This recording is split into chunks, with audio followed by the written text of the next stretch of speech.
बारामती विधानसभा मतदारसंघामध्ये एकीकडे अजित पवार संपूर्ण विधानसभा मतदारसंघ पिंजून काढतायत, तर दुसरीकडे श्रीनिवास पवार, युगेंद्र पवार हे देखील वेगवेगळ्या मतदान केंद्रांना भेटी देत आहेत। एका मतदान केंद्राच्या बाहेर आम्ही आता आहोत बारामतीमधल्या।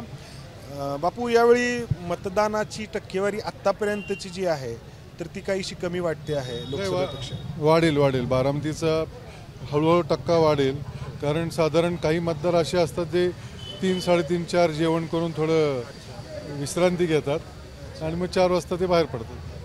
म्हणजे लोकसभे एवढं आपल्याला जाणवत नाही, पण मतदान होईल असं म्हणताय। हां, मतदान होईल, कारण लोकसभेला त्यांना जरा जे काही इकडून तिकडून ते बहुतेक काही आलेलं दिसत नाही। हां, सवय लागली, त्यामुळे वाट बघतायत। अपेक्षा नाही असं मी म्हणणार नाही।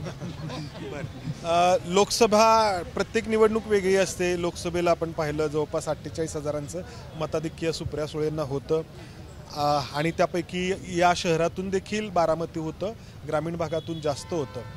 आता लोकांशी बोलल्यानंतर जे आहे तर 2 वेगवेगळ्या निवडणुका आहेत, तर तुम्ही तर म्हणजे उमेदवारांचे वडीलच आहात, तर काय एकंदरीत जाणवतं? नाही, कसं आहे, बारामतीकर सुद्धा नाहीत, अतिशय हुशार मतदार येतो।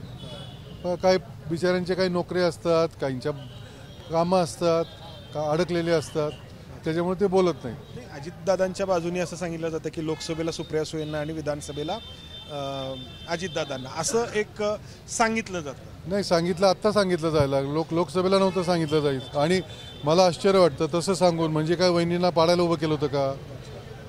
ते करायला नव्हतं पाहिजे। मग तेव्हा त्यांनी जर आधीच त्यांच्या डोक्यात होतं, जेव्हा लोकसभेला बारामतीकरांनी दाखवले की आम्ही शरद पवारांच्या मागे, मग हे वाक्य काय बदलली?